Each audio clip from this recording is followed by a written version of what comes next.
Yo creo que sin más preámbulos lo que hay que hacer es conectar directamente con la cadena SER de Tudela. A estas horas está allí ni más ni menos que Ana Laura de Diego. Ana Laura es la directora de la cadena SER Tudela, una magnífica periodista. Hemos hablado largo y tendido ella y yo sobre el asunto de los ovnis de Bardenas Reales y hoy nos ocupa algo casi parecido. Lo que pasa es que hablamos del siglo XVI, escuchadme bien, y hace bien poco, gracias a un libro del 1700 que publicaba este legajo, se ha descubierto que en el archivo de Tudela había algo sorprendente, increíble. Una de esas demostraciones de que en la antigüedad pasaban casos realmente inquietantes y que incluso a veces los cronistas dejaban fe escrita de ellos, con todo tipo de testimonios, con todo tipo de personas que desde luego daban la garantía de que eso había ocurrido. Pero creo que pocas veces, y eso que me he encontrado algunos archivos extraños, pues me he topado, Carmen, con una historia tan alucinante como lo que pasó en Tudela. Auténticos seres envueltos en luz, casi como un batallón fantasma, casi pura ufología, podríamos decir. Una historia, recuerdo también, Iker, que sacamos a la luz, que sacaste tú en unos reportajes, Villafranca de los Barros, ¿te acuerdas? Sí. También de una especie de archivos muy antiguos, que gracias también a personas como en este caso Ana Laura de Diego, pues se han podido recuperar y hemos podido sacar a la luz y dar nuevos datos a los oyentes sobre historias tan fascinantes como esta. En aquella ocasión, hablaremos un día largo y tendido, de una niña que fue exorcizada, que hablaba en latín con 3 meses y que ocurrió en Villafranca de los Barros, ni más ni menos, y que gracias a los archiveros de allí pues yo pude acudir a esa historia.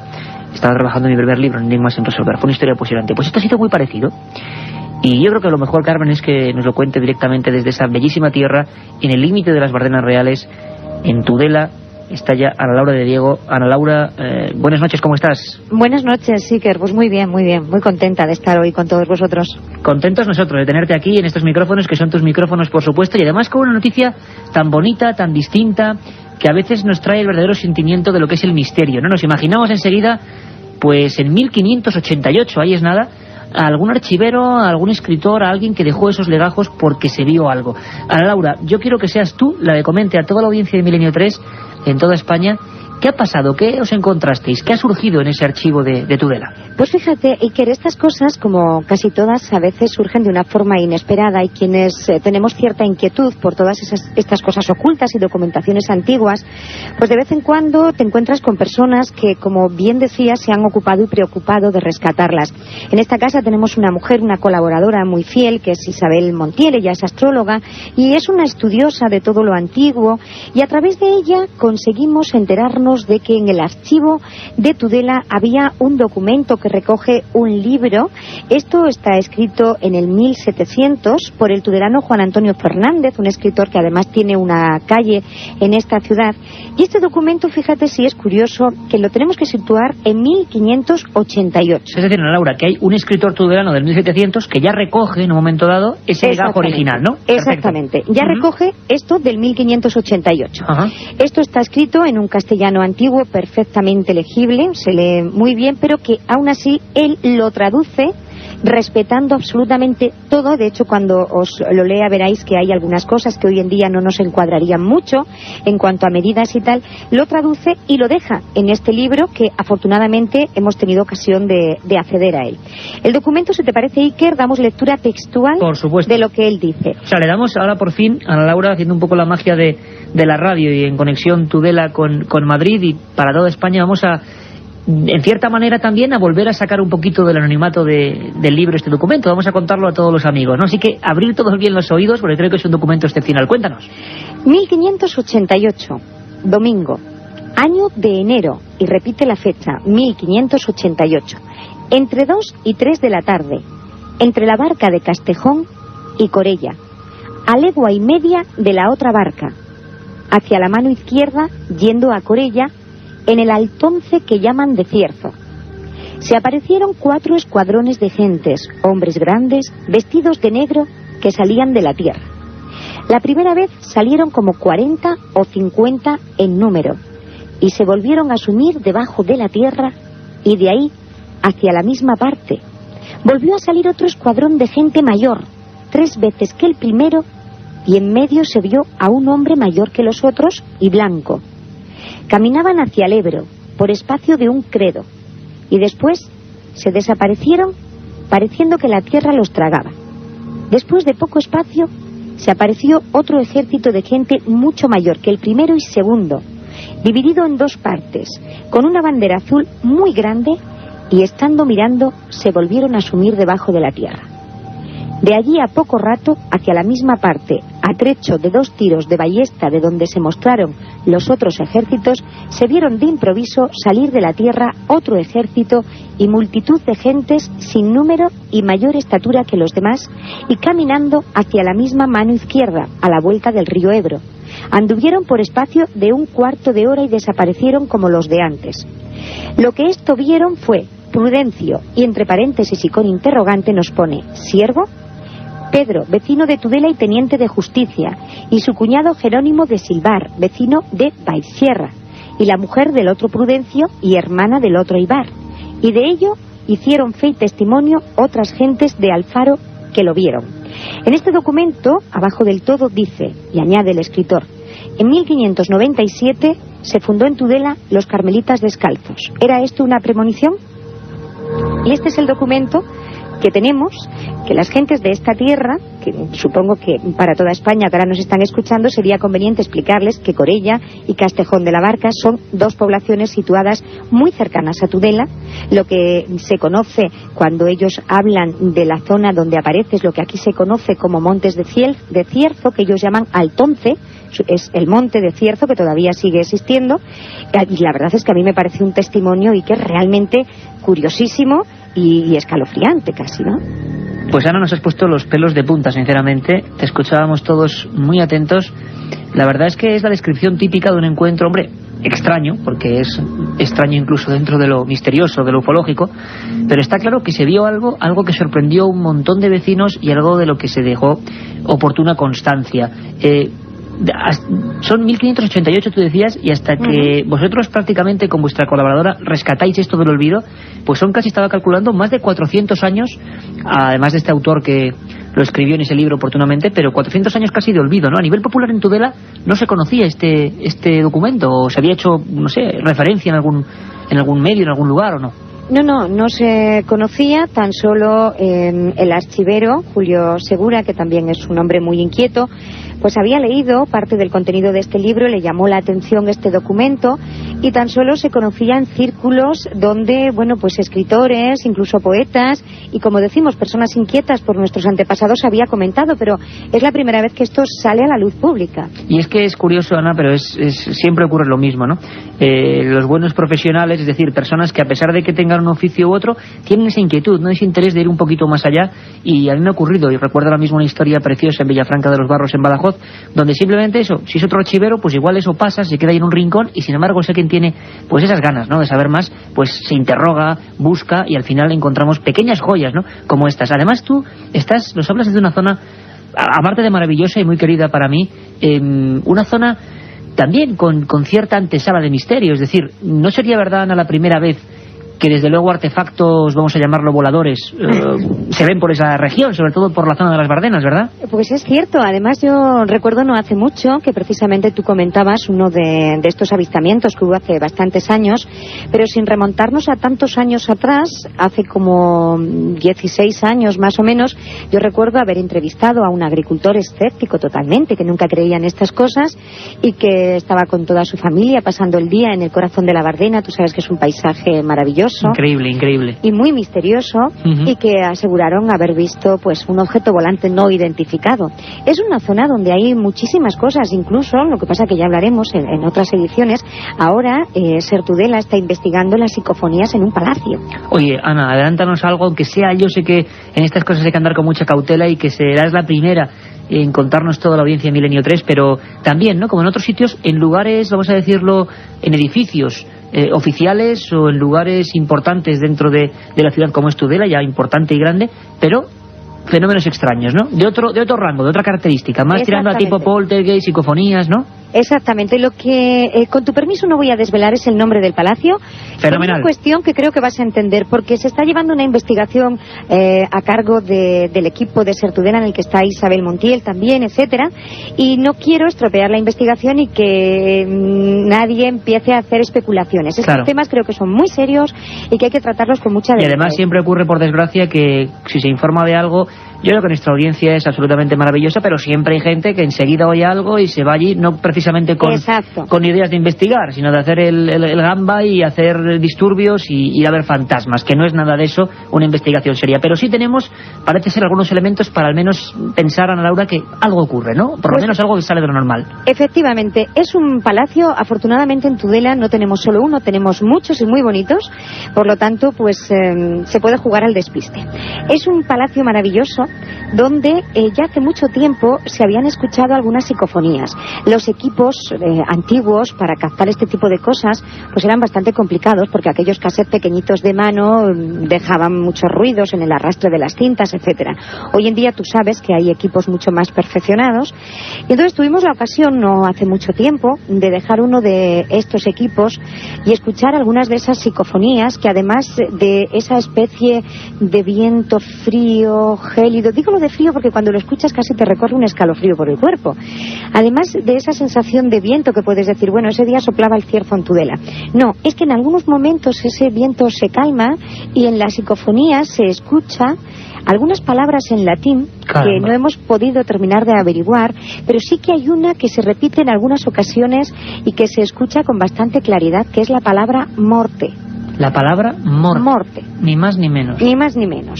Mira, yo te lo estoy contando y no sé por qué son estas horitas de la noche, hija, y estoy sola en el estudio de la radio, pero se me está poniendo el vello de puntitas. Es curiosísimo porque además son, claro, palabras recurrentes. Tampoco es muy habitual las psicofonías en latín, pero solo lo estamos imaginando, Ana Laura, y como tú. Y estoy seguro que cientos de miles de personas ahora mismo están transmitiendo, están viviendo esa sensación de lo desconocido. Desde luego que adelante, al equipo de Ser Tudela, sigamos esa investigación muy de cerca. Milenio 3 estará ahí para lo que queréis, y ojalá un día podamos ir allí a Tudela y seguir de cerca esas investigaciones. Gracias de verdad, porque gracias a personas como tú, a gente con tu espíritu de búsqueda, pues tenemos para compartir con miles y miles de amigos pues pequeñas joyas, ¿no? Esas joyas que son la otra historia que a veces no se cuenta, pero que a veces en ella está la clave y está la verdadera importancia de las sensaciones, los motivos y los fenómenos que a veces de cuando en cuando ocurren. Ana, un abrazo fortísimo. Desde luego tenemos que contar muchas más cosas en estos micrófonos, y de verdad, todo nuestro apoyo para Ser Tudela desde aquí, desde Milenio 3. Un abrazo para ti y todo vuestro equipo, Iker, que hacéis un trabajo estupendo y maravilloso. Gracias. Gracias. Un programa que se sumerge en el otro lado de la realidad. Milenio 3, con Iker Jiménez y todo su equipo en la SER. Carlos Nicolás me miraba desde la pecera, llaman la pecera, nosotros llamamos el Enterprise, la nave espacial que lleva Milenio 3 a todos los rincones de España y del mundo a través de la web. Sabéis que hay esa página amiga, www.ikerjimenez.com, donde están todos los programas de Milenio 3, ikerjimenez.com, y también, por supuesto, el mail, Carmen, que es, que siempre dicen que lo digo mal. Milenio 3, el 3 con número, @cadenaser.com. Milenio 3, @cadenaser.com. Podéis escribir desde ya. Yo decía que Carlos me miraba con una cara así como, pues lo mismo que tenías tú, Carmen, porque aquí a las 3:24, con todo oscuras como siempre, pues impresiona la historia de Tudela, ¿verdad? Una voz en latín no es muy habitual tampoco. Lo que nos ha prometido el equipo de Ser Tudela es que o iremos allí, o cuando tengan las voces en formato digital vamos a tenerlas aquí. Y yo no sé por qué me da que tiene todo esto una tenebrosidad auténticamente real, Carmen. Habrá que descubrir la historia de lo que pasó también en ese castillo, gracias a esos documentos a los que pueden acceder pues desde allí mismo, desde la ciudad de Tudela, y seguro que algo extraño ocurrió en aquel lugar, y que sí que son extrañas las psicofonías en latín. Hemos accedido también a otras psicofonías en distintos idiomas, en inglés, en francés, pero la verdad es que en latín yo nunca había oído ninguna. Es muy bonito que... Tampoco, fíjate, yo creo que tampoco. Es muy bonito que un equipo, pues la directora, ni más ni menos de Ser Tudela, el archivero, personas del mundo de la sensitividad, bueno, se junten todos y hagan un equipo multidisciplinar y vayan a un lugar. Bueno, no nos vamos a ir de Navarra, vamos a seguir en esa tierra maravillosa y magnífica, porque, y sabemos que os encantan las historias. Hoy la noche va un poco dura después de esta psicofonía en latín que decía morte, ni más ni menos, pero ahora encima vamos a conocer una historia, leyenda urbana, leyenda rural. Se llamó el Pueblo Rojo, en la zona también del corazón de Navarra. Nos lo cuenta, como siempre, Katia Rocha.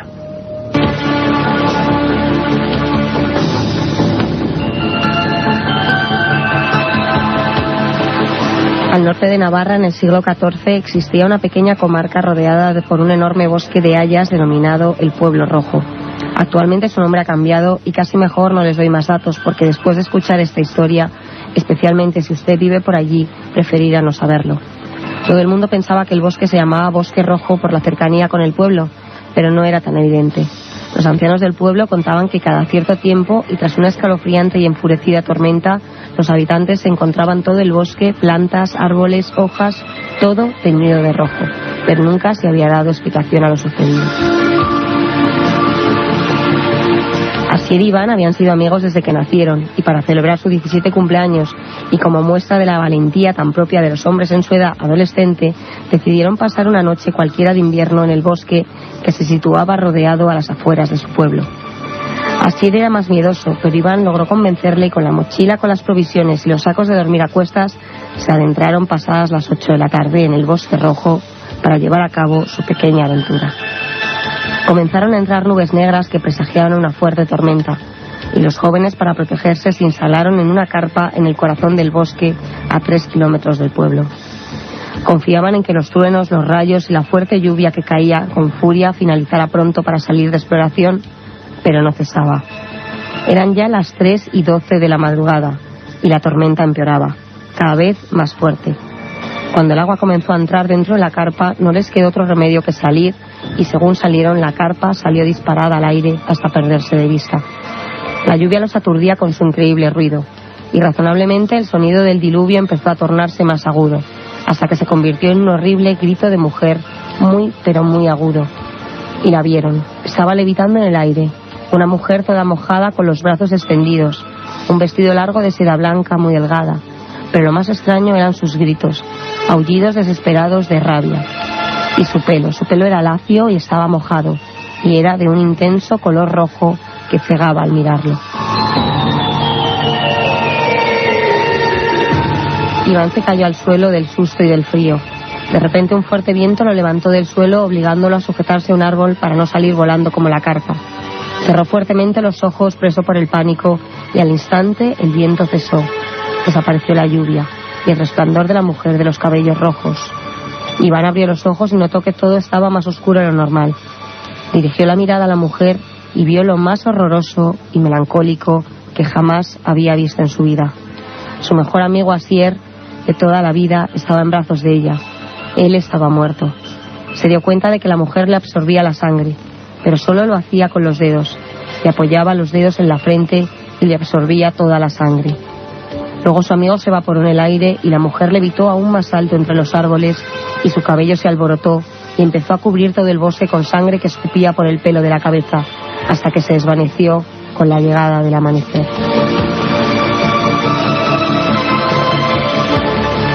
Iván recordaba cada invierno esa fecha, la fecha de la muerte de Asier. Recordaba su muerte, su sangre, la mujer. Recordaba las 3:12 de la madrugada, cuando cada año volvía a sentir la sangre de su amigo rociándole la cara. El pueblo, que ya había comprendido el porqué del nombre, le comunicó los acontecimientos al rey Carlos III y este lo mandó talar, y años más tarde se lo regaló a Pedro Miguel Berti. Y no les cuento más porque seguro que ya se hacen una idea del importante señorío al que pertenece esta historia que los lugareños tratan de evitar, ya que es una importante fuente de ingresos turísticos y temen que si los visitantes la conocen, dejen de acudir a conocerla.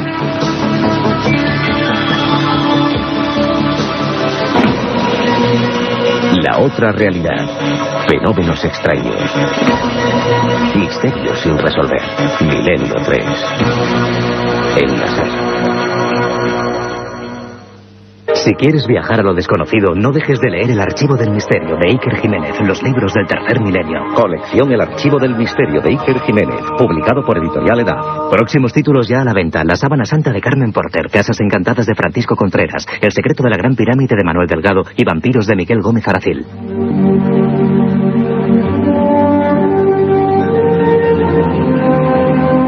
Katia Rocha, que hoy nos ha dejado una historia un poco casi psicodélica, extraña, completamente absurda, como a veces son las historias y las leyendas urbanas que se comunican de padres a hijos como auténticas, joyas generacionales.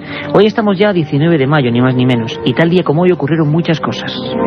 En 1536 es decapitada Ana Bolena, la segunda esposa de Enrique VIII de Inglaterra. Unos años más tarde, en 1560, Madrid pasa a ser la capital de España. 1887, nace Gregorio Marañón, médico y ensayista español. También unos años más tarde, en 1925, nace el líder norteamericano de los derechos civiles, Malcolm X.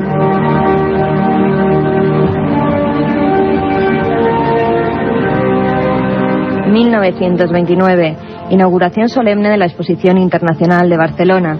50 años más tarde, en 1979, se legaliza en España la masonería. Y ya en 1986, en el aeropuerto de San José de los Campos, 21 objetos no identificados fueron detectados simultáneamente de modo visual por la torre de control y por los radares de los cazas de la Fuerza Aérea Brasileña. Los 6 aviones caza que los persiguieron intentaron interceptarlos sin éxito, debido a la gran diferencia de velocidad.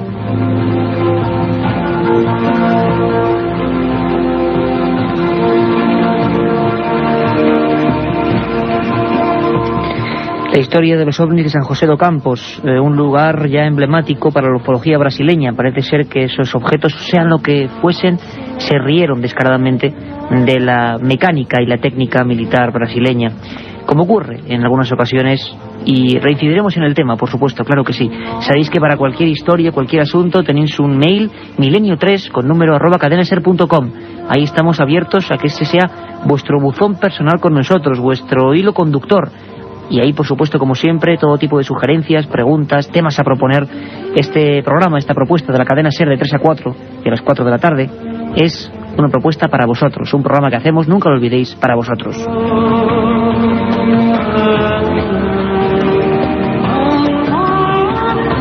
Y con esta música maravillosa de Hans Zimmer, otro de los grandes, vamos a poner rumbo al pasado. Vamos a retrasar las manillas del reloj varios miles de años, ni más ni menos. Porque quién si no, Nacho Ares, director de la revista de Arqueología, autor de ese libro maravilloso del Archivo del Misterio, La Historia Perdida, nos mete en ese mundo extraño, en esa especie de filigrana, de pequeñas fichas de cosas que no se entienden bien. La Historia Perdida de Nacho Ares. Y hoy, como decíamos antes en el sumario, una cultura alucinante. Por favor, meteros en ella. La antigua y vieja Mesopotamia.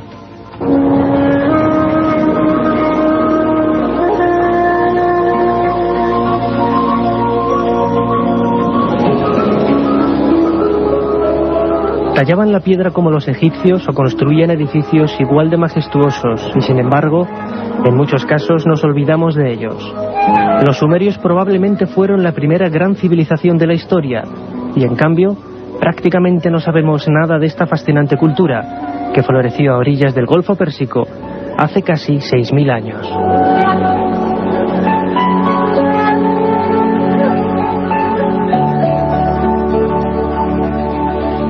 Poco es lo que conocemos del origen de esta cultura que nació entre los ríos Tigris y Éufrates, la antigua Mesopotamia, y que ha dado a la historia ciudades tan importantes como Ur, Lagas o personajes tan curiosos como Gudea.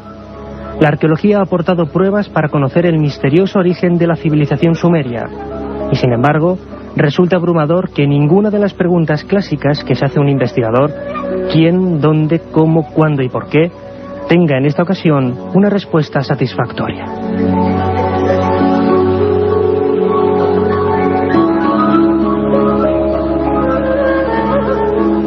El estudio de la propia raza de los sumerios resulta un tanto ambiguo. Las muestras conservadas son una mezcla mediterránea, alpina o armenia. Tampoco las representaciones conservadas en las obras de arte ayudan en absoluto a decantarse por una opción determinada. Con mucho, la procedencia de este misterioso pueblo es quizás el mayor enigma de todos.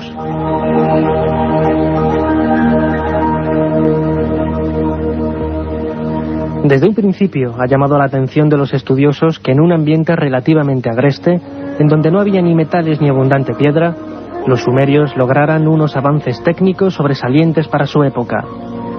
Por todo ello se ha especulado con la posibilidad de que los sumerios llegaran desde tierras lejanas a la Baja Mesopotamia, quizás Anatolia, hoy Turquía, la India, la península arábiga o incluso el mar Caspio. Pero todas estas teorías tienen un denominador común: la incertidumbre.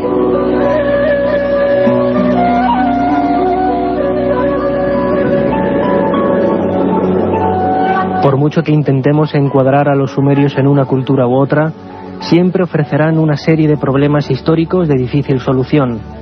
Mucho es lo que se ha debatido sobre los conocimientos de astronomía que tenían los antiguos sumerios.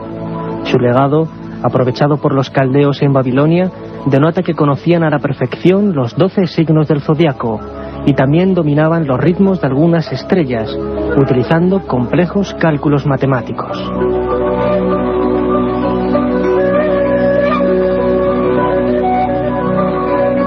De todo ello construyeron una creencia que vinculaba los acontecimientos ocurridos en la Tierra con la colocación de los astros en el cielo, de suerte que podían predecir acontecimientos futuros.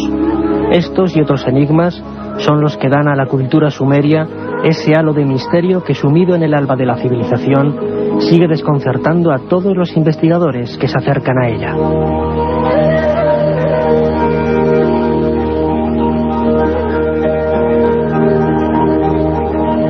Milenio 3. Periodismo de lo desconocido. Por supuesto que llegado a este momento no nos queda otra opción, hilando con un asunto tan majestuoso, maravilloso como la antigua Mesopotamia, que acudir al lugar de la sabiduría. Y sabéis siempre en Milenio 3 que el lugar de la sabiduría es la biblioteca, que siempre os aconsejamos un libro nuevo que se puede encontrar y un incunable. Vamos con los de esta semana. La biblioteca de Milenio 3.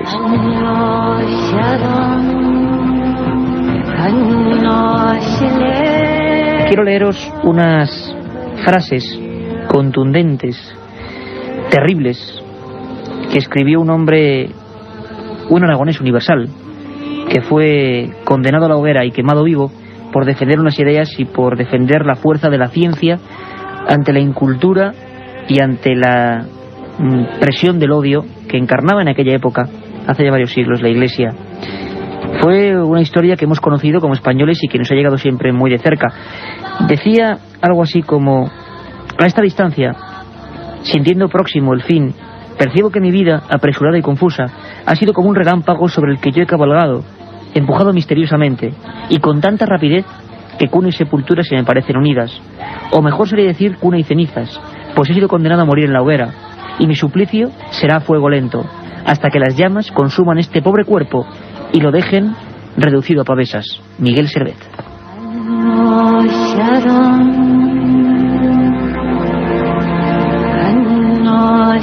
Y es que de este aragonés universal que murió, hay que imaginar lo que es el ser humano también, murió aferrado a un palo, envuelto en aceites y con un fuego terrible apoderándose de cada uno de sus órganos. Tuvo el delito Miguel Servet pues de ser médico, teólogo, de ser aventurero, solitario, científico y sobre todo de decir una cosa que fue considerada una herejía, que por dentro del cuerpo humano había una especie de pequeños canales, de auténticos tubos, donde la sangre no estaba estática, sino que circulaba y era el principio de la vida, no era nada divino, sino que la sangre circulaba regando corazón, hígado, cerebro. La Iglesia dijo que herejía y pagó con su cuerpo en la hoguera, ni más ni menos. Terribles historias de la historia, ¿verdad? Miguel Servet, historia de un fugitivo. Fernando Martínez Lainez, acaba de salir. Yo creo que una historia apasionante. Temas de hoy: Miguel Servet, historia de un fugitivo. Recomendable. Estos personajes a veces nos demuestran cuán cruel es la historia y el ser humano, y a la vez qué maravillosos son algunos seres humanos que dan su vida por una idea, por un avance, por intentar arrojar luz en este perpetuo mundo de sombras. Y tenemos un incunable, Carmen, uno de esos que ya es, bueno, absolutamente imposible de encontrar. Pero cuéntanos. Pues en este caso traigo un libro al que yo tengo mucho cariño, y que se trata del Último reportero. Y cuando lo cogía esta tarde, además, me recordaba un viaje que hicimos juntos hacia Turín, hacia esa ciudad donde se venera una reliquia, que es la Sábana Santa. De eso va este libro, y que José Luis Carreño Echendía es el autor, la editorial Don Bosco, y el año de publicación 1975. El libro es un reportaje en torno al enigma, como he dicho, de la Sábana Santa. Se trata de uno de los primeros estudios sobre esta reliquia, y en la que ya se muestra un gran número de fotografías de la síndone que se custodia en esa ciudad. Y además que cuando nosotros viajamos estaba inundada, ¿te acuerdas? Sí. De esas terribles inundaciones. Y creo que además también había una lluvia tremenda tanto cuando JJ Benítez llegó para hacer ese otro libro, El enviado, como para este hombre. Es curioso, Turín siempre acoge con buena cantidad de agua, pero Echendía además es que era sacerdote, es muy curioso. Era jesuita.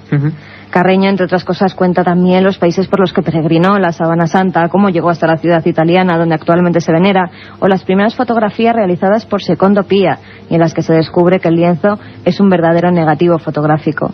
Además, Iker, con unas palabras muy contundentes, echa por tierra las hipótesis de algunos investigadores que en la época aseguraban que la reliquia era un fraude.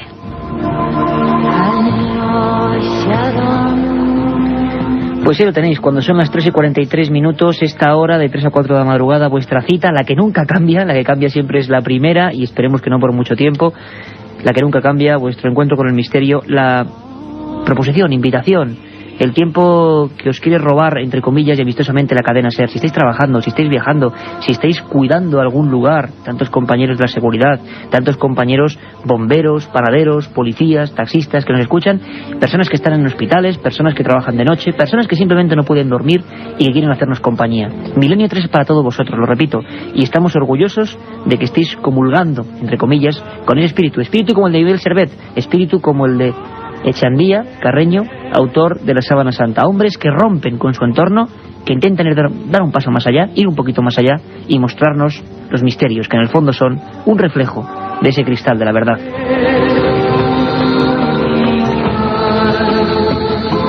Y ahora tengo el placer y el honor de, pues parir, aunque parece que a muchos les suena mal ese concepto, todo lo contrario, es la naturaleza, es la vida, parir, y vamos a hacerlo aquí, Carmen, una nueva sección. Porque cuánta gente hay, luego lo comprobarás tú en los mails, que nos escriben, pues sobre un montón de temas clásicos, ¿no? Y que es bueno intentar responder con concreción y además, si es posible, meternos un poco, ¿no? Meternos un poco en lo que fue la historia, el miedo, la sensación. Yo creo que Carlos Barroso lo va a hacer mejor que nadie, ¿verdad?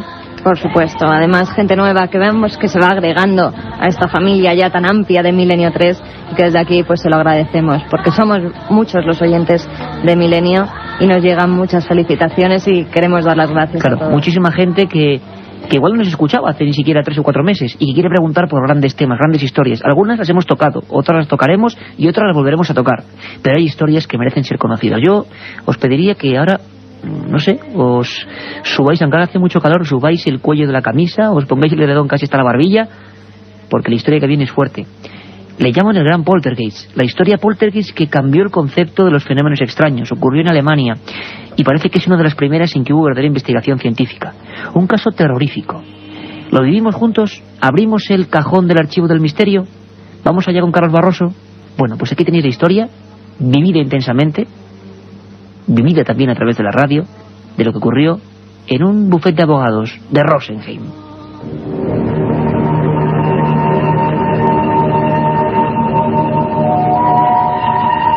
En 1967, el despacho de un abogado en la localidad alemana de Rosenheim comenzó a ser el escenario de fenómenos muy extraños. Las bombillas estallaban, algunos objetos cambiaban de lugar o simplemente desaparecían, los cuadros giraban o los libros se apilaban solos. Un día, toda la instalación eléctrica del edificio sufrió una explosión, mientras el teléfono no dejaba de realizar llamadas sin que nadie marcara los números. En vista de todo ello, la empresa encargó un estudio a 2 doctores físicos que confirmaron la existencia en el despacho de una energía extraña y desconocida. Solo tuvieron que observar un poco para descubrir la respuesta a este misterio. Los fenómenos solo se producían en horas de trabajo. Un día, una empleada, la secretaria de 19 años, Anne-Marie Schneider, se ausentó del despacho debido a una enfermedad y todo cesó de inmediato. Cuando volvió al trabajo, se pudo comprobar que las luces parpadeaban cuando ella pasaba por los pasillos. Los cuadros se caían de las paredes y los cajones de las mesas salían disparados. Solo cuando Anne-Marie Schneider fue despedida, la tranquilidad volvió al despacho de abogados de la localidad alemana de Rosenheim. Pero la joven se llevó con ella los fenómenos extraños a todos los lugares a los que se dirigió.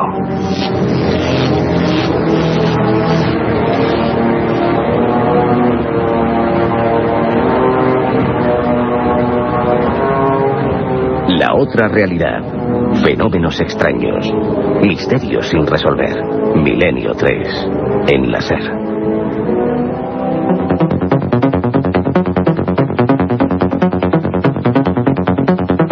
realmente inquietante, ¿verdad? Yo creo que Carlos Barroso, como siempre, lo va a abordar. Ha empezado con Rosenheim. ¿Con qué seguirá nuestro compañero? ¿Cuál será el siguiente expediente, la siguiente carpeta que abra y diga, bueno, vamos con ello? Es muy complicado y a la vez muy bonito. Lo sencillo es lo verdaderamente difícil. En 2 minutos, poco más de 2 minutos, resumir una gran historia. Pero nos lo hemos propuesto y vamos a hacerlo con todos los grandes casos. Por favor, ahora, a partir de ahora, escribirnos a milenio3@cadenaser.com, milenio3@cadenaser.com, y también decirnos si queréis algún caso concreto para el Archivo del Misterio, para que lo revivamos con esos efectos y historias y casi nos sintamos dentro del despacho de abogados, Adams. Casi nos veíamos ahí a Ana María Schneider andando por los pasillos y cómo los cuadros y las cosas giraban a su alrededor. Queremos vivir estas historias, conseguir que estas fichas nos hagan pensar y sentir tal y como lo hicieron los testigos de estos sucesos increíbles. Ya lo sabéis, una nueva sección, el archivo secreto de Milenio 3. Y ahora vamos ya con el informativo. Esta música que nos pone Carlos Nicolás significa que ya estamos en recta de noticias, porque, hombre, no solo de política o de fútbol o de negocios vive el hombre. Han pasado muchísimas más cosas en todo el mundo, cosas curiosas, algunas como siempre tristes, otras realmente positivas. Primero empezamos con una que yo creo que es interesantísima y que va a dar que hablar. Hace no mucho tiempo, yo creo que hace enero, tuvimos una experiencia única en la radio española y creo que mundial, que fue hablar con el piloto de Aerocóndor, jefe de pilotos de Aerocóndor, que sobrevolaba las líneas de Nazca y, experimentadísimo por supuesto, señor Herrán, que nos indicaba casi cómo era cada una. Viajábamos virtualmente con él. Pues bien, Carmen, ni más ni menos la noticia ha saltado en teletipos, curiosísimo, en una zona de Bolivia se han descubierto geoglifos gigantes, muy parecidos a los de las célebres llanuras de Nazca. Un grupo de arqueólogos estadounidenses de la Universidad de Pensilvania ha descubierto la presencia de gigantescos dibujos realizados en la arena al oeste de Bolivia y que tienen un tamaño 16 veces superior a las líneas de Nazca. Se trata de un conjunto de líneas de 1 o 2 metros de ancho y de 20 kilómetros de longitud que forman 436 rutas distintas y que podrían tener relación con la cosmología andina. Gracias a un programa informático denominado Sistema de Información Geográfica, se pudieron identificar las líneas y su relación geográfica con los edificios rituales en la zona, como las tumbas prehispánicas y las constelaciones, como la de las Pléyades, o el lugar por donde sale y se pone el sol. Apasionante, sencillamente apasionante. Al igual que en Nazca, un lugar que yo he conocido, he vivido y he pisado, tumbas prehispánicas, tumbas de antes de los conquistadores, con sus melenas al viento, con calaveras, señalando lugares, no sabemos por qué, e incluso yacimientos arqueológicos importantísimos. Algunos hablan de tesoros. Y otra cosa más intrigante todavía, lo hablábamos la semana pasada con Egipto, monumentos orientados, vamos a decirlo así, a algunas estrellas. Hablábamos de las pirámides, de las 3 grandes pirámides y de la constelación de Orión, de esa espada de Orión. Bien, parece que en la antigua América también estos dibujos, hechos en el terreno con gran precisión, perseguían algo como hablar con el cosmos, ni más ni menos. Y no vamos muy lejos de Bolivia, porque en Salta, Argentina, bueno, pues se ha inaugurado una cosa que también nos parece muy positiva y queremos recalcar, también en el ambiente arqueológico y en la investigación, un nuevo museo de momias, uno de los primeros en el mundo. La ciudad de Argentina de Salta está construyendo un museo para mostrar de cerca y al mundo entero las momias de los 3 niños incas momificados que aparecieron en la cima del volcán Yuyayaco. Los 3 formaron parte de un ritual, un sacrificio que les ha mantenido congelados desde el siglo XV hasta nuestros días. Son las momias mejor conservadas del mundo y sus estómagos todavía conservan los restos de los últimos alimentos que ingirieron. Nuestra corresponsal en Argentina, Isabel Cuevas, nos lo cuenta. Los cuerpos de los 3 niños incas momificados de forma natural y en excelente estado de conservación quedarán por fin a la vista del público en el llamado Museo de Altura que se está construyendo en Argentina. Un edificio de finales del siglo XIX que es remodelado con asistencia financiera internacional en la ciudad de Salta albergará probablemente antes de fin de año a los 3 incas, una adolescente y 2 niños que hace más de 500 años fueron sacrificados a los pies de un volcán nevado en la cordillera de los Andes. La baja presión, elevada altura y condiciones asépticas de ese lugar determinaron que los cuerpos de los indígenas que habían viajado desde Cuzco a lo que ahora es territorio argentino para ser ofrecidos a los dioses quedaran prácticamente intactos, como si se hubieran congelado, lo que los convierte en un caso único en el mundo. Los 3 niños, hallados en 1999, están ahora resguardados en una universidad de Salta y cuando sean trasladados al museo está previsto que sean expuestos en una cámara especial a muy baja temperatura. El museo exhibirá además el centenar de cerámicas, tejidos y abalorios encontrados en el lugar del enterramiento de los cuerpos, que a su vez serán investigados permanentemente debido al buen estado de los órganos. Isabel Cuevas, nuestra compañera desde Argentina, como antes Ana Laura de Diego desde Tudela. Qué importante la colaboración de la gente de la cadena SER, de los corresponsales, de las personas que no solo nuestros amigos informadores, sino perteneciendo a la SER, se han sumado a este proyecto, a esta ilusión, a esta aventura, a contarnos en cualquier lugar de España o del mundo qué ocurre y qué pasa con el misterio. Pero por desgracia las noticias no son tan positivas como este descubrimiento de Bolivia o el Museo de Salta. Siempre hay un rincón para la historia negra y oculta que en el fondo va siempre hilada a los enigmas.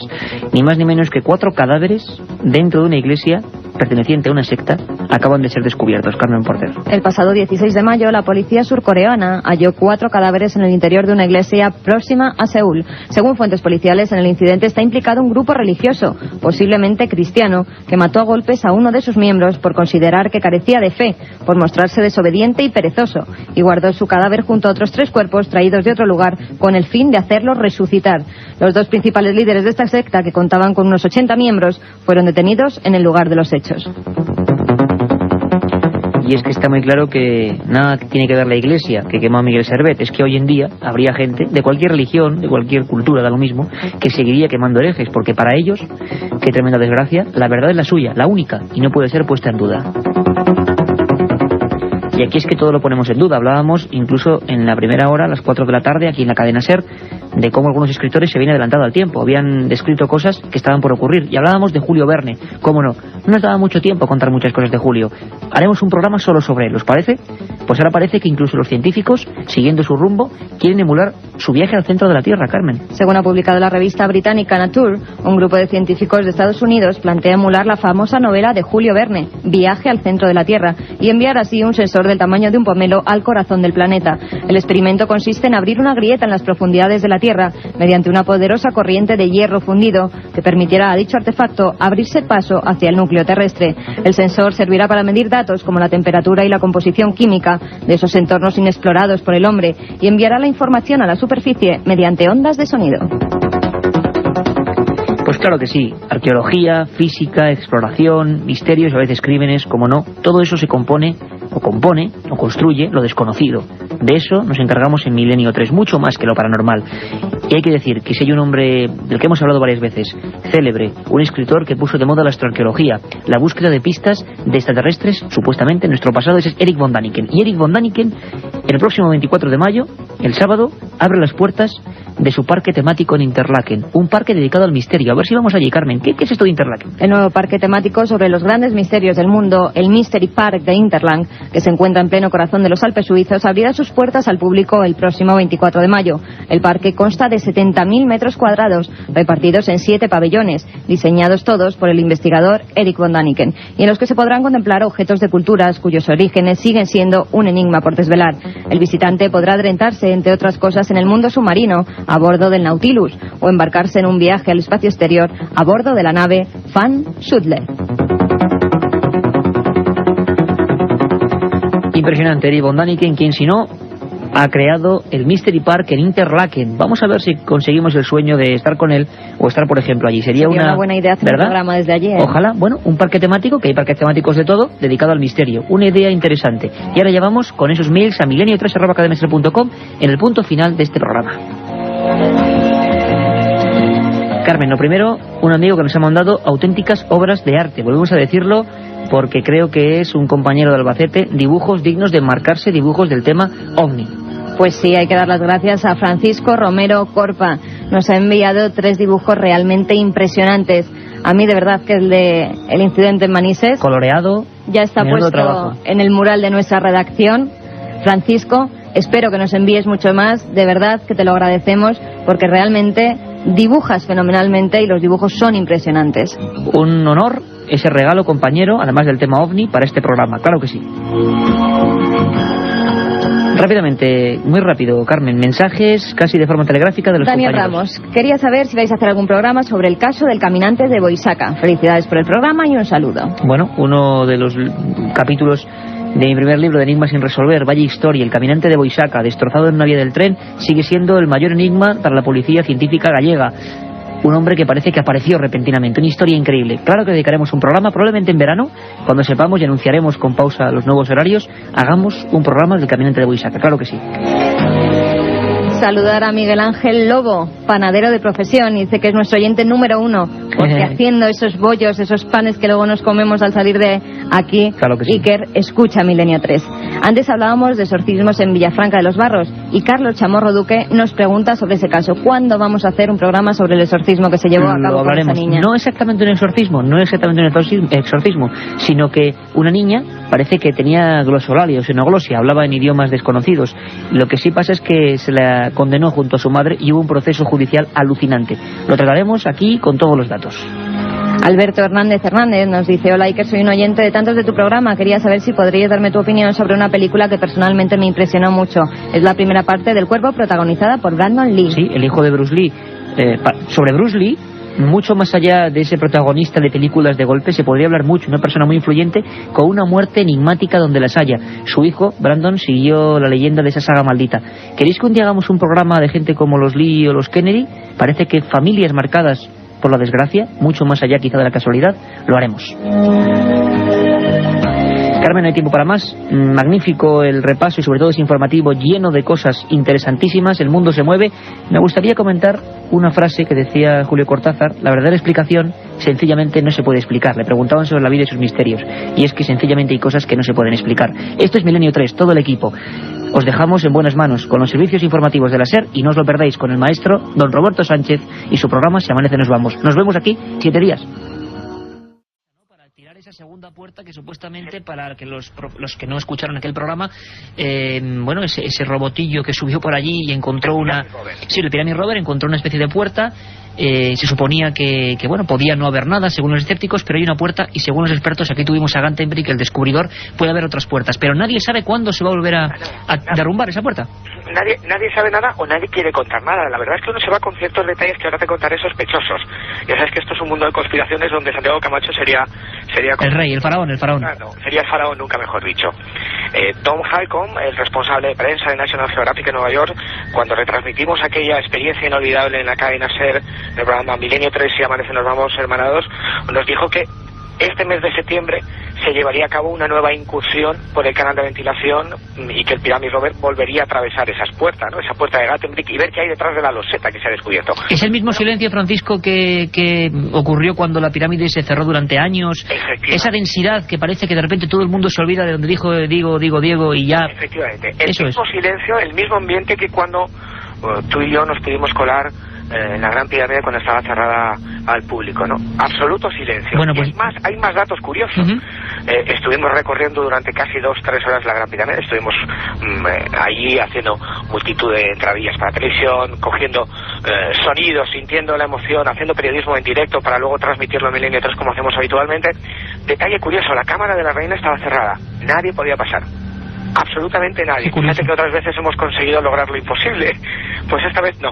No ha habido forma humana de... Resumiendo, el silencio típico, muy propio de ese país, de Egipto. Por eso es misterioso, porque a veces hay grandes campañas para descubrir misterios, y cuando se está a un paso de descubrirlo, cerrazón total. Carmen Porter, una cosa, Francisco, Carmen Porter tiene un montón de papeles, porque tú nos decías a micrófono cerrado que habías hecho un especial hincapié en una cosa que te había impresionado. Carmen, muy rápidamente, para quien no sepa, casi en titulares, ¿qué es eso que tienes ahora mismo entre las manos? Son unas imágenes impactantes.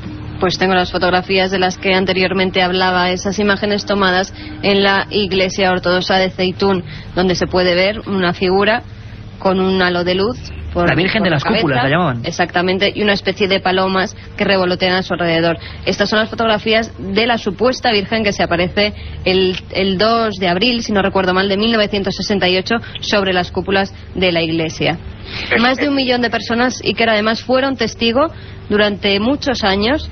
3 veces a la semana esta imagen se aparecía por las cúpulas y andaba sobre ellas. Estaba visible 1 hora, 1 hora y media aproximadamente, y luego, igual que había venido, pues desaparecía. Los periódicos escritos en caracteres árabes hablaban de un milagro religioso de este tipo. Francisco, ¿habéis estado por allí? ¿Qué habéis sacado de nuevo? Cuéntalo a los oyentes. Hemos estado por allí porque, creíamos pertinente hablar de la otra cara o de los otros misterios egipcios. Siempre hablamos de pirámides, de tecnología imposible, pero hay un paraíso maldito dentro del Cairo, que lo compone el 13% de cristianos que hay, que está ubicado al sur de la ciudad cairota, que se llama Barrio Copto. Para que los oyentes se hagan una idea, son callejuelas desventiladas, truculentas, lóbregas, en los que se ubican diferentes lugares sagrados. Es una especie de Jerusalén en pequeñito. Allí estuvimos durante varias tardes, 2 concretamente, y pudimos ver desde la iglesia y casa de la Virgen, donde han ocurrido fenómenos milagrosos de todo tipo, desde iconos marianos que exudan un líquido cristalino y que ha podido ser constatado, tenemos fotografías, tenemos documentos, hasta hay una columna con una cruz ortodoxa que en su día sangró y que es venerada como toda una reliquia, y que incluso pudimos visitar la cripta donde la Sagrada Familia a su paso por Egipto estuvo, casi estaba semi inundada de agua, pero estuvimos ahí. O por ejemplo la iglesia de San Jorge, otro punto fundamental dentro del barrio copto, porque allí tuvo la aparición milagrosa de San Jorge, que liberó a una serie de santones coptos. Un lugar mágico, un lugar sobrenatural que desprende una magia, entre comillas, insuperable. Incluso estuvimos en la primera iglesia cristiana que hubo en Egipto. San Marcos evangeliza todo Egipto en el año 61 después de Cristo. Fíjate que en el siglo IV en Egipto la religión oficial era el cristianismo, y ahí solo sabe poca gente, sacando un montón de documentos y un montón de informaciones. Pero quizás la exclusiva que tenemos para todos vosotros, para todos los oyentes de Milenio 3, es que indagamos más sobre las apariciones que hacía referencia a Carmen, ¿no? Las ocurridas en Santa María de Zeitum, ese 2 de abril de 1968. Todo ocurría cuando 2 mecánicos salían de un taller y veían una especie de figura luminosa de un color blanquecino deambular por la cúpula de la iglesia de unos 15 metros de altura, deambular, ¿no? Como si estuviese andando. No le dieron la mayor importancia porque se creían que se trataba de alguna monja que estaba haciendo algún tipo de reparación y que estaba andando por el techo. Pero 7 días más tarde, el 19 de abril de 1968, aquella luminaria, esa forma antropomorfa blanquecina, volvió a surgir de la nada. Desde ese día hasta 1971, más de 1 millón de personas han podido contemplar lo imposible en la cúpula de esa iglesia que se llama Santa María de Zeitum. ¿Y cómo está el tema ahora, Francisco? Pues el año 2003. El tema está en que es uno de los lugares más venerados y más milagreros. Podríamos hablar de un Lourdes, como un Fátima, pero en Egipto. Es algo extraordinario y la verdad es que a uno le deja con los parámetros fuera del lugar. Y yo te daré un detalle que va a ser fantástico. Hemos conseguido el testimonio en exclusiva de varias personas que contemplaron aquella aparición, algo que hasta ahora no se había conseguido y que en unos meses estoy seguro que todos los oyentes de Milenio 3 disfrutarán de escuchar el testimonio de aquellos que vieron lo imposible hecho realidad. Hay que tener en cuenta una cosa dentro de estas apariciones, y que es que se hicieron comités de investigación a unos niveles increíbles, ¿no? De metodología y de detallismo a la hora de examinar qué es lo que estaba ocurriendo. Ten en cuenta incluso que la comunidad más escéptica, caidota, egipcia, decía que se podía tratar de un holograma, y llegaron incluso a apagar todas las luces del Cairo para que se descubriera si había truco o no había truco. ¿Y esa aparición volvió, Francisco, alguna vez, después de aquel periodo? Desde 1971 ha cesado completamente. No ha vuelto a haber ningún tipo de aparición extraña o paranormal en Zeitum. Así que... Pero qué curioso. Te puedo contar otro detalle súper rápido. No es la única aparición mariana. Traemos más informaciones, más exclusivas. Ocurrió en marzo de 1986, Iker. En esta ocasión, la iglesia era la de San Damián Mártir, en el barrio de Soubra. Y allí se registró la misma fenomenología que en Zeitum. Igual que en Zeitum. Bueno, un Egipto desconocido por completo. Estoy seguro que muchos oyentes de Milenio 3 pues no sabían que en ese país que nos evoca faraones y pirámides hay este tipo de barrios, este tipo de comunidades, y que tienen sus propios misterios. Hablaremos de todo ello, Francisco. Un abrazo muy fuerte, compañero, y transmite nuestro abrazo, y aquí de todos los amigos desde España, a todo ese equipo de periodistas e investigadores que estáis atravesando el Nilo en busca de la noticia. Un abrazo muy fuerte. Me lo están diciendo ahora mismo. Un abrazo de Luis Mariano, de David San Román, de Manuel Legado, de un servidor, 4 periodistas en busca del misterio por el Nilo ahora mismo. Un programa que se sumerge en el otro lado de la realidad. Milenio 3, con Iker Jiménez y todo su equipo en la SER. Qué envidia que nos daban, Carmen, allí atravesando lugares míticos. Volveremos, habrá que hacer un programa desde allí, no hay otra forma, ¿no? Pues sí, que yo ya de verdad que estoy deseando volver a ese Egipto misterioso, no solo para ver las pirámides, sino para ver todas estas cosas tan interesantes, porque Egipto no son solo esfinge. Escucha esta canción, por favor.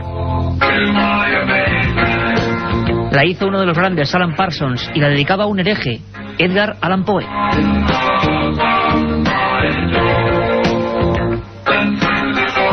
Porque mira que ha habido herejes a lo largo de la historia, ¿verdad, Carmen? En la literatura, en la física, en la religión, en todo, muchos de ellos condenados. Edgar Allan Poe, habrá que hablar de él, es el rey del terror, ¿no?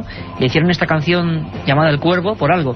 Pero hemos ideado, bueno, pues una especie de biblioteca o una galería de herejes. Creo que hay personas que tienen mucho que enseñar y que enseñaron y que fueron fundamentales y que acabaron olvidados o de la peor manera. Es la historia de Giordano Bruno, ¿verdad? Que de gente hemos quemado las personas porque eran personas que se habían adelantado a su tiempo. Efectivamente, nunca mejor dicha esa definición para Giordano Bruno, el monje hereje. Milenio 3 es un programa que también, como he dicho antes, quiere aprender con todos vosotros de la historia más desconocida. Un personaje que fue clave para el avance de las ciencias y acabó de la forma que vais a ver. Es nuestro hereje de este sábado, Giordano Bruno.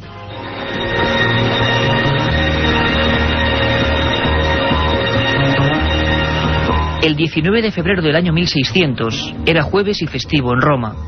El folleto popular Avisi y Recordi informaba de una quema judicial muy entretenida, apta para todos los públicos. El reo se llamaba Giordano Bruno. Su principal pecado, haber afirmado que los seres humanos debían tener derecho a pensar en libertad.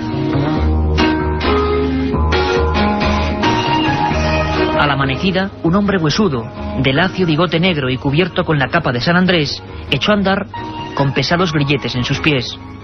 Ante los insultos de la gente, que le acusaban de hereje, se defendía citando sentencias de sus libros. Después, en el centro de la plaza, sonrió con un rasgo de entereza. Posteriormente, le ataron a un poste que los verdugos habían plantado sobre un montículo de paja y ramas de viña seca.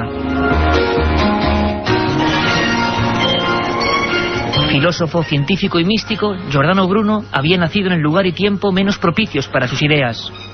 Su defensa del debate y su arriesgada teoría sobre la vida y el universo le hicieron ganarse la excomunión y le condenaron a vagar siempre perseguido. Seguro que cuando las llamas empezaban a subir por sus piernas, recordó cómo a los 15 años fue expulsado del monasterio napolitano de San Domenico por discutir con sus profesores, a los que rebatía brillantemente en filosofía, teología y física.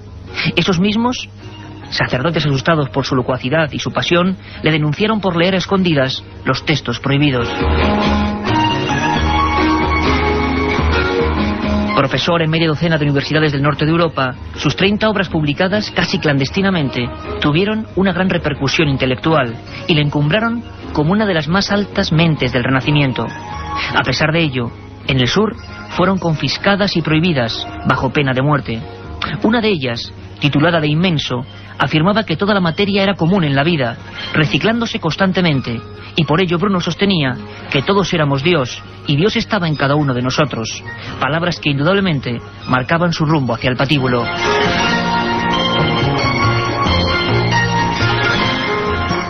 Al tiempo que la férrea iglesia italiana rechazaba de plano la existencia del oculto, quemando brujas y alquimistas, Bruno el exiliado estudiaba las ideologías precristianas y el ocultismo, convencido de que eran un modo de aproximarse a la única verdad. Fugitivo por diversos países, buscando acogida en domicilios e incluso sótanos de librerías de algunos filósofos y magos, en sus tratados se atrevió a acusar al papado de haberse hecho rico con la ignorancia y el miedo del pueblo.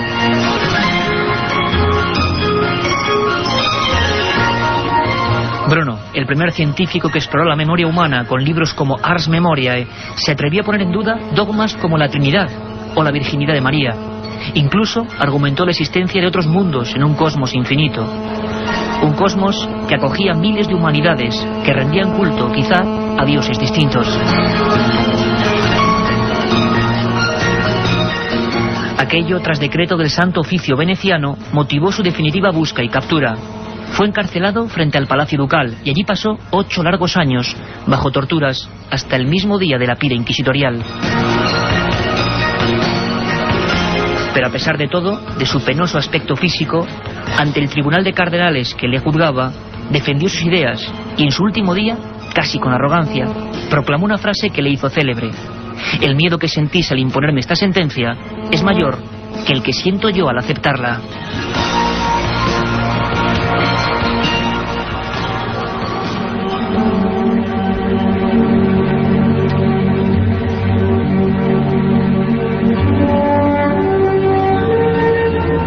Padre de la moderna física y mecánica cuántica, el napolitano aseguraba que el pensador primero debe dudar de todo, y se atrevió, en su obra El Arca de Noé, a burlarse de los creyentes, que no sabían discurrir por sí mismos. Cuentan los cronistas que mientras era devorado por las llamas, lanzó al viento una de sus últimas palabras, retando a los ajusticiadores. Dijo algo así como: podéis matarme, pero otros seguirán la búsqueda de la sapiencia, la unidad de todo conocimiento, la verdad definitiva. Poco después, con pesados martillos de pedernal, los verdugos redujeron sus huesos calcinados a polvo, con el fin de que nadie se llevase como reliquia los restos del monje hereje. El mismo día de la ejecución de Giordano Bruno, algunos de sus ocultos seguidores comenzaron a trabajar desarrollando sus nuevas ideas, en torno a miles de páginas escritas por él, llenas de pensamiento y ciencia. Uno de ellos, alumno profundamente conmovido, se llamaba Galileo Galilei, y juró seguir la senda de aquellas ideas revolucionarias.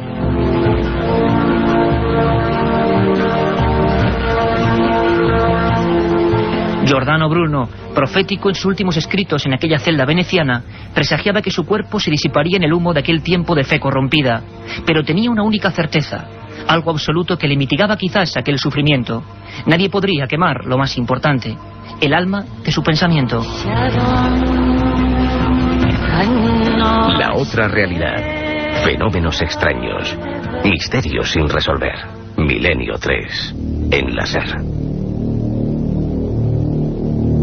Vaya historia de Giordano Bruno, el hereje impenitente, uno de esos ejemplos que yo creo que son únicos en la historia de la humanidad. Muerto por defender que tenemos derecho a pensar. Yo creo que es digno de reflexión, ¿verdad? Es digno de reflexión la vida y muerte de gentes como esta. Y es que Giordano Bruno, Carmen, estaba interesado en todos los misterios, todo lo que ocurría a su alrededor, todo le parecía importante, y había una época, no nos olvidemos, ha habido una época de 1000 años prácticamente, en la que pensar con conciencia propia era poco menos irte a la pira inquisitorial, ¿no? Y eso tampoco debemos olvidarlo. Misterios, él decía que había otros mundos, otros planetas, otros dioses, claro, imagínate la herejía. Y hay gente que sigue pensando que puede haber vida en otros mundos, y a veces hay casos que yo no sé si indican eso, pero por lo menos nos queda la duda, ¿no, Carmen? Incluso podría haber Giordano Bruno, podría haber tenido algún avistamiento de un objeto volante no identificado. ¿Quién lo sabe? En un programa también deberíamos tratar, Iker, esos objetos imposibles que muchas veces aparecen en obras de arte de incluso varios siglos. Aceptada la propuesta. Objetos como el que acaba de sobrevolar un campo de fútbol en Chile, ¿no? Exactamente. El pasado 13 de julio, en la cuarta región de Chile, se pudo filmar un objeto volante no identificado sobre el estadio de fútbol Francisco Sánchez Rumoroso. Hemos estado en contacto con Cristian Rifo, que es nuestro corresponsal en esa ciudad, en Chile, y él nos va a dar toda la información. Así nos lo contaba Cristian. Es un avistamiento bastante interesante que se produce el pasado domingo 13 de julio, justo sobre una cancha de fútbol, un estadio, el estadio Francisco Sánchez Rumoroso, de la ciudad de Coquimbo, ahí en la cuarta región, y había mucha gente, o sea, miles de personas que fueron testigos del fenómeno, que les llamó mucho la atención. Incluso me comentaban los periodistas que lograron videograbar este fenómeno, que mucha gente, en vez de estar viendo el partido, se dedicaron a observar este fenómeno. En un principio pensaron que era una bolsa, estas bolsas, digamos, plásticas que con el viento toman, digamos, altura y que de repente pueden brillar con el sol. Y bueno, después lo descartaron porque la velocidad que tenía este objeto era completamente anormal, digamos. O sea, se pusieron a grabarlo en el momento en que se dieron cuenta de que era muy veloz el fenómeno. Lo interesante es que hay dos cámaras distintas que captaron el fenómeno, por lo cual se pueden hacer bastante análisis en cuanto al tamaño. Además, por supuesto, hemos hecho las averiguaciones correspondientes en la aeronáutica de la zona. No tienen registro de ninguna aeronave en la zona, ni globos meteorológicos lanzados en la zona tampoco. O sea, ya hemos ido descartando varias cosas con el correr de los días.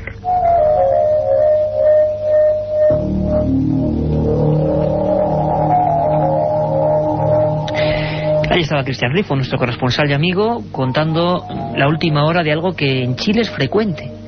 La pregunta es, ¿por qué en algunos países, sobre todo el cono suramericano, esto ocurre? Periódicos como El Mercurio en su portada, mostrando fotografías de las dos filmaciones. ¿Qué sobrevuela los cielos de esas partes de Sudamérica? Prototipos terrestres, confusiones, globos estratosféricos. Las indagaciones parece que no es nada de eso, o indican que no hay nada de eso. Seguiremos indagando. Y en este sábado de un montón de noticias, de un montón de recuerdos, de un montón de historias nuevas, trazamos línea directa con uno de los santuarios del misterio. Todos lo conocéis y un día hablamos de él en profundidad en Milenio 3 en una madrugada. Es un lago, dicen que el más negro, tenebroso y profundo de Europa, el lago Ness.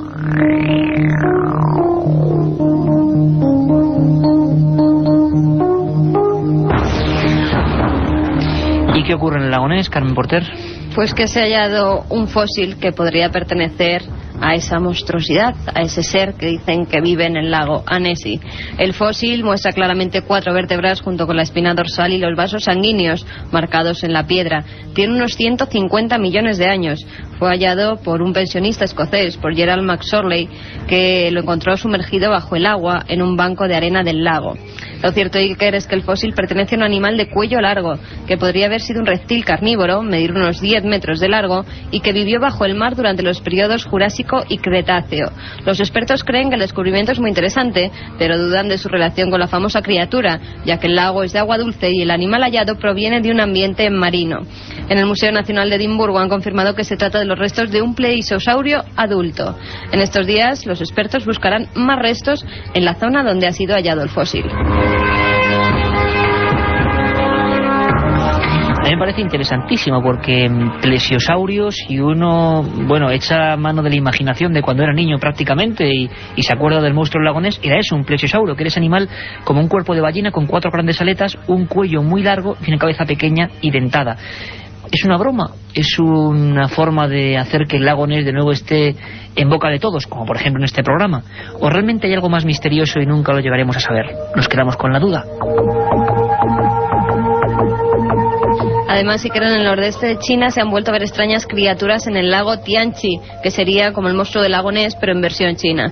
Los testimonios hablan de al menos 20 criaturas de color negro con manchas blancas y que estuvieron a pocos metros de la superficie durante al menos 1 hora. Fueron muchísimos los testimonios que se recogieron, Iker. Además, estos testimonios difieren en sus descripciones. Unos hablan de una criatura parecida a un búfalo, otros de una criatura marina parecida a una ballena, o incluso un gran equino con cuerpo de tortuga. Y es que el legendario pueblo chino es rico, la gente no lo sabe, en lagos con monstruos, lagos lacustres, con criaturas, de diversas formas. Puede que haya parte de leyenda, puede que no, que haya animales que provoquen confusiones. Un día, Carmen, vamos a hacer un programa, si te parece, y ahí contaremos, además, tenemos que pasárselo a Katia Rocha, alguna leyenda sobre siluros y criaturas en lagos españoles. Yo recuerdo a un compañero de la cadena SER, precisamente, que se dedicaba a la pesca del siluro, el buen amigo Alfredo. ¿Te acuerdas, Carmen? Me acuerdo de esa portada terrorífica que nos enseñó, efectivamente. Hay leyendas urbanas de siluros que comen niños. Es como la llegada de un pez nuevo, de hace 20, 25 años, que no estaba acostumbrado aquí en España a hablarse de él, ese pez que parece un rape con grandes bigotes, y los últimos que se están pescando, algunos de cientos de kilos, son ya albinos blancos. La imagen es espantosa.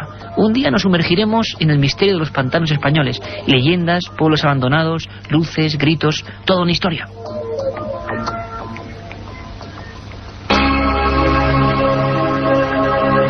Y ahora, si te parece, yo creo que es momento, hablando de esas historias de España, de esos lugares mágicos, diferentes, distintos, donde rascamos un poquito y encontramos un montón de cosas, de iniciar nuestras rutas. A la gente le gustó mucho eso de viajar hacia Navarra, y ahora viajamos hacia un lugar muy cercano, colindante con Navarra, ¿no? Hacia La Rioja. Hablábamos antes desde Egipto con Francisco Contreras, pero a mí no me da ninguna envidia, porque en España tenemos muchos misterios y además los tenemos cerquita. Cogemos el coche, cogemos el tren, como queráis, y nos podemos desplazar a cualquiera de estos sitios y de verdad conocer cosas nuevas e impactantes. La Rioja ha sido un sitio que a mí realmente me ha encantado. Y que no se puede olvidar, ¿no? Pues vamos a ver si nos enamoramos de los misterios, leyendas e historias de esa región, pues sinceramente, muy desconocida, La Rioja.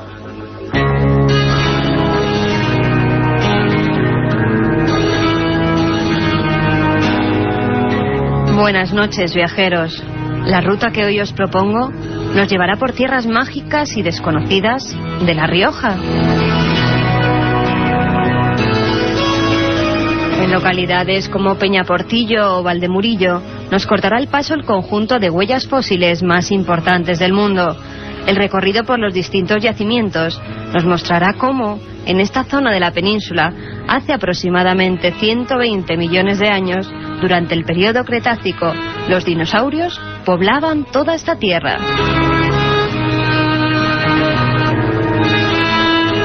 A pesar de su datación, la tradición riojana asegura que se trata de las pisadas del caballo del apóstol Santiago o de las huellas de un gigantesco león que vigilaba toda la comarca.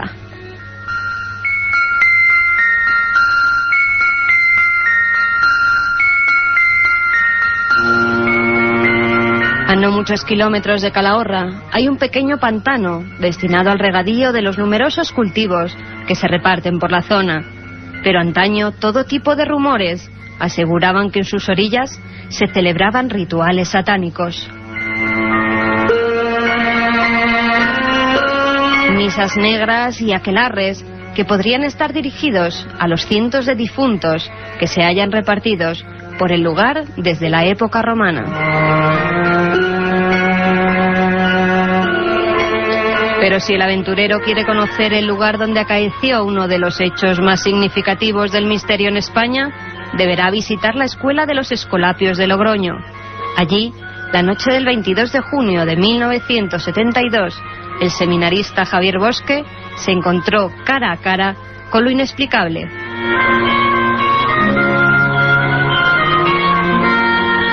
Hacia las 2 de la madrugada se encontraba leyendo en su habitación cuando observó que una luz alumbraba toda la estancia. Se fue a levantar para ver de dónde provenía, pero en ese instante la ventana se abrió ante sus ojos.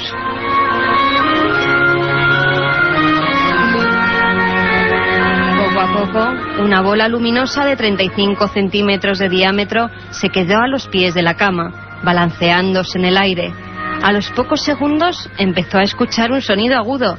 Aterrorizado, cogió la grabadora con la que minutos antes había grabado los acordes de su guitarra y logró captar este extraño pitido.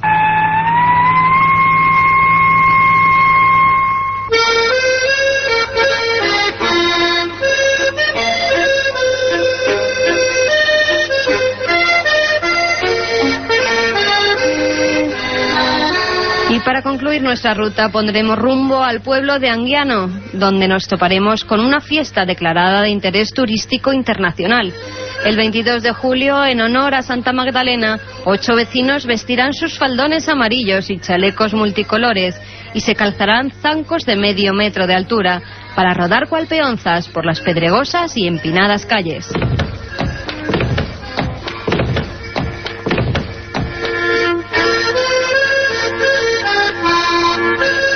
Una danza iniciática que proviene de los ritos celtas y con la que los jóvenes demostraban su fuerza, coraje y habilidad para lograr convertirse en guerreros.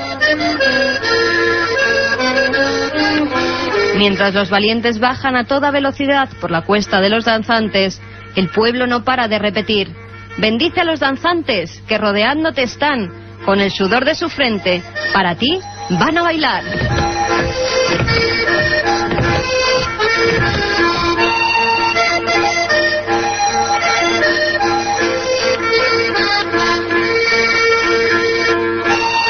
Milenio 3, con Iker Jiménez, en la cadena SER. Escuchando imágenes. La Rioja, los danzantes, 22 de julio, pues dentro de un par de días, ¿no? Estarán por ahí haciendo una especie de malabarismo de esa España ancestral. Nos preguntabais a ese milenio3@cadenaser.com, y lo repito porque ahora va a ser importante, que hiciéramos como otros grandes caminantes. Hemos tenido algunos de los viajeros, yo creo que excepcionales, ¿no? En la literatura española.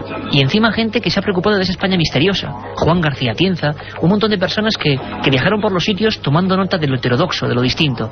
Y queremos radiofónicamente hacer lo mismo.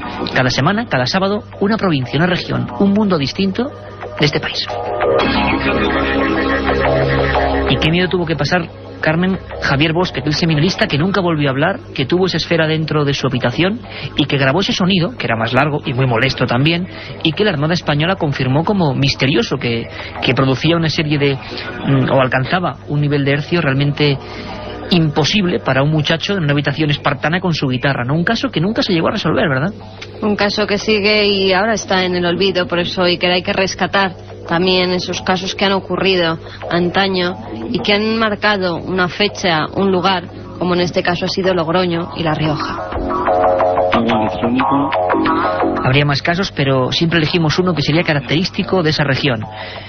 Os proponemos una historia o un juego o un intercambio entre nosotros y vosotros, o entre vosotros y nosotros, sería mejor dicho. Y es que nos escribáis a esa dirección de correo y nos preguntéis o nos digáis ¿qué región os gusta más? ¿Os parece más misteriosa? ¿Qué lugar queréis que recorramos con Carmen Porter, con las botas de viaje, con nuestras cámaras, con nuestro micrófono, y traigamos aquí en 5 minutos su esencia? Yo creo que puede ser importante, interesante, y por supuesto toda esta gente también va a entrar en los sorteos de libros que vamos a hacer cada madrugada.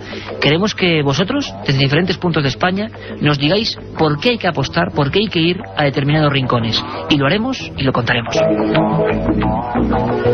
Y ahora, Carmen, lo que vamos a contar, porque tiene mucho que ver con lo de mañana, con el código secreto de la Biblia, por el que tanto nos habéis preguntado.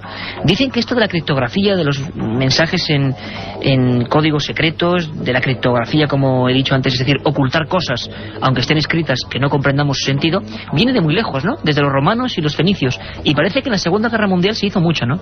Sí, en la Segunda Guerra Mundial, al parecer, hubo muchos mensajes que se ocultaban en letras, incluso en cartas, también algunos mensajes que venían en unos escritos que llegaban para que no se dieran cuenta, y solo muy poca gente podía descifrar esas letras que contenían mensajes importantes para la guerra que se estaba llevando a cabo. Para la batalla. Dicen que el desembarco de Normandía, hecho clave de la Segunda Guerra Mundial, estuvo motivado, ensombrecido por una historia que también rescatamos. Es el archivo secreto y lo hace Carlos Barroso.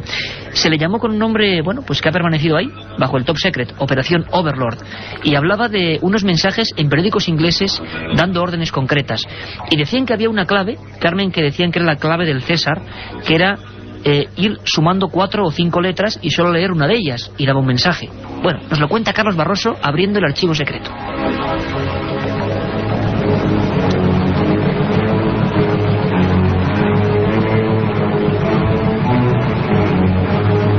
Durante la Segunda Guerra Mundial, los aliados estudiaron y tejieron una complicada operación para liberar a Europa del terror nazi del ejército de Hitler. El plan, basado en una táctica anterior elaborada por el mayor Albert Wedemeyer, se dividió en varias fases y recibió el nombre de Operación Overlord.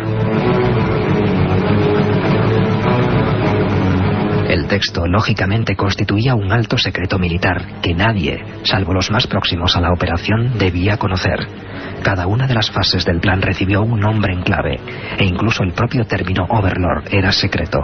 No obstante, un mes antes de que la operación se pusiera en marcha, de una forma misteriosa comenzaron a aparecer en los crucigramas del diario británico Daily Telegraph los nombres con los que se denominó a cada una de las fases. Solo 4 días antes del desembarco de Normandía, en otro crucigrama del Daily Telegraph, apareció sorprendentemente el término Overlord, que era como se conocía a esta operación.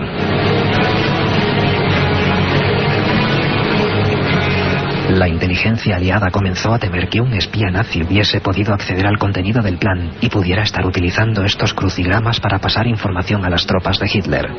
Los agentes decidieron entrar por sorpresa en el Daily Telegraph y descubrir al supuesto espía. Pero esa persona nunca existió, como demuestra el buen desarrollo de la operación aliada en Normandía.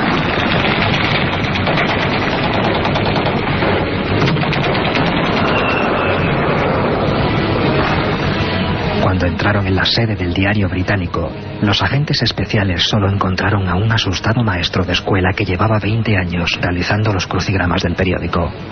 La aparición de las palabras clave de la operación en los pasatiempos había sido simplemente una coincidencia, o quizás un misterio más que añadir a nuestro particular archivo.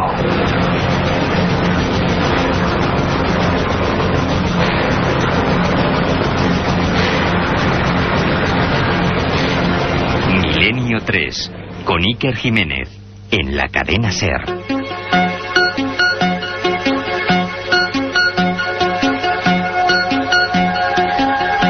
11 menos 10 de la noche, en realidad 22:51 minutos, ahora hay 52, y estamos, bueno, disfrutando con vosotros, espero que sintáis lo mismo, recorriendo historias, como decimos, del pasado, el presente, lo desconocido, que es amplísimo, ¿verdad? ¿Qué ocurrió con la Operación Overlord? Una cosa típica de Milenio 3, nunca jamás se supo. Como desgraciadamente nunca jamás se supo el paradero de un niño, Juan Pedro Martínez Gómez. Iba a cumplir 10 años, viajaba junto a sus padres y se convirtió, desgraciadamente, como decimos, en otro icono del misterio, de los desaparecidos, de los que no quedó ni rastro. Fue aquel maldito 24 de junio de 1986, justo donde se divide Segovia de Madrid, en lo más alto del puerto de Somosierra. Lo que hoy la Interpol dice que es la desaparición insólita o extrema más importante de Europa. Y en este programa, concretamente en nuestro tercer programa, vivimos esa historia de forma muy intensa, con sus familiares, con su abuela, la única persona que sigue demandando ayuda para intentar lograr una solución.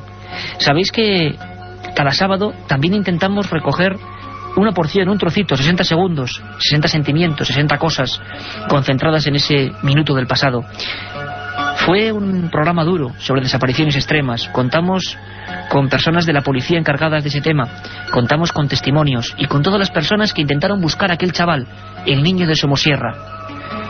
Recordamos con el crono en marcha esos 60 segundos con la abuela que junto a todo el pueblo, allí muy cerquita de la Unión en Los Cánovas, hablaban para Milenio 3. Doña María, le decía que aquella noche hay una noticia tremenda. El camión se ha estrellado. ¿Qué ocurre? ¿Ustedes llaman allí? ¿Cómo se enteran de la tragedia? Mire, ellos salieron el día de San Juan en la tarde. Y a otro día por la mañana fue cuando tuvimos la noticia de que el camión se había estrellado. Yo no me enteré desde que no lleguemos allí al sitio. La Guardia Civil y todo el mundo ignoraba de que él fuera en el accidente porque allí no estaba, el niño no estaba. Claro, hasta ese momento, doña María, él sí que iba con su padre y su madre. Él iba además, según parece, en la mitad, entre ellos dos, en la cabina del camión. Él iba con ellos en la cabina del camión. ¿Y qué? Él no se pudo quedar en ningún familiar ni amigos que la Guardia Civil sospechaba. Y aquí hasta vinieron a investigarnos a nosotros porque no creían en ello. Creían que lo teníamos aquí recogido. Ojalá.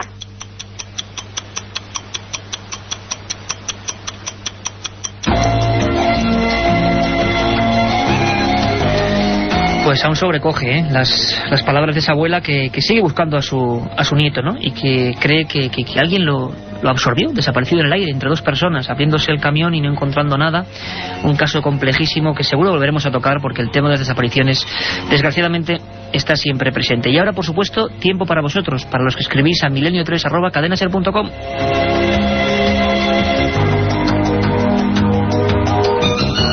Katia Rocha, buenas noches. Buenas noches. Como siempre, un montón de comunicaciones, ¿no? Sí, muchísimos emails esta semana. Por ejemplo, Alberto Torres es un estudiante de cuarto curso de periodismo en la Facultad de Ciencias de la Comunicación de la Universidad Autónoma de Barcelona.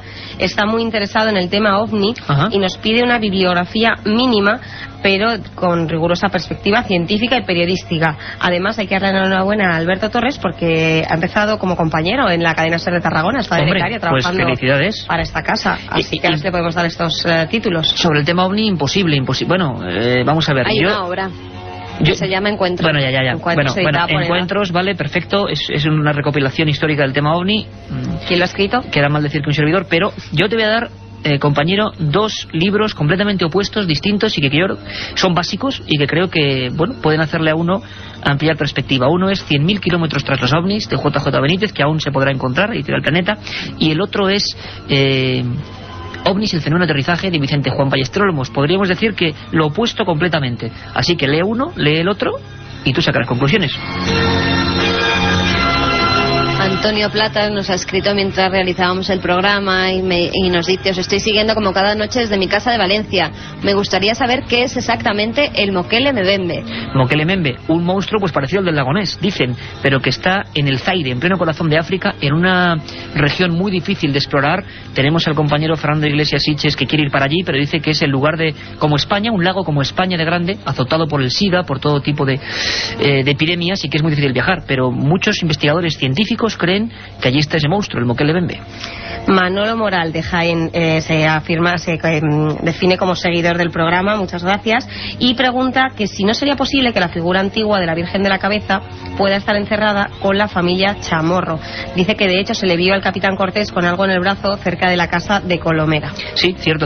La historia de esos niños que tienen que ver con Belmez, de esa familia y de esa Virgen que sigue en paradero desconocido. Una de las hipótesis es que desapareció justo en el lugar donde fue muerta esta familia de manera tan trágica. Carmen. Juan Alfonso, desde Bullas, Murcia, nos dice: me gustaría que hablaseis sobre el fenómeno que ocurrió en Tunguska el 30 de junio de 1908. Nos lo preguntáis mucho. Bueno, dicen que las crónicas de por ejemplo, los periódicos londinenses decían que durante 3 días se leía el periódico en plena noche. Una explosión, dicen, la mayor de la historia de la humanidad, 1908. Y hay muchas hipótesis y muchos culpables. Ocurrió en el lugar más desértico de la Tierra, más desolado, la Siberia central. Dedicaremos un programa a ello. Un oyente que la semana pasada nos preguntaba por los documentos desclasificados, dice que le contestamos a los españoles pero no a los americanos, y si vamos a hacer un programa sobre Área 51 y la ZAR. Bueno, perfecto, lo haremos. Uno de esas, para mí, mitos históricos de los ovnis. Lo tocó ya Carlos Barroso, pero haremos un programa. Lo merece. Y muy importante, y rápidamente, estamos ya al final. Katia, mañana pelotazo. Michael Drosnin, de Washington Post y de Wall Street Journal, descubridor del código secreto de la Biblia. Nos ha contado muchas cosas, ¿verdad? Sí, pudimos hacer la entrevista el pasado jueves. Estuvimos durante más de 40 minutos entrevistándole y la verdad que fue súper interesante. Aparte que fue amabilísimo y como muy agradecido, una persona muy humilde. Y esta semana, mañana, vamos a poder escuchar cosas tan terribles, un libro número 1 en todo el mundo, cosas tan terribles, y nunca ha hablado para ningún medio en español, tan terribles como esta. El fin de los días, holocausto nuclear y guerra mundial están todas ellas codificadas en el código secreto de la Biblia con la misma fecha, año 2006. Bueno, yo personalmente espero que Michael Drosnin esté muy equivocado, seguro que lo está, estoy convencido, siempre hay que ser positivos, pero lo cierto es que Arafat, después de 15 años sin entrevistarse con un periodista norteamericano, le ha recibido porque aparece su nombre en ese código. Muchas más cosas mañana, os esperamos, un programa creo que va a ser muy interesante. Y como siempre, nos despedimos con una frase que hace pensar, y más con estas cosas de códigos y cosas secretas. Escuchadla atentamente. Decía San Isidoro de Sevilla: no tengas curiosidad de conocer las cosas.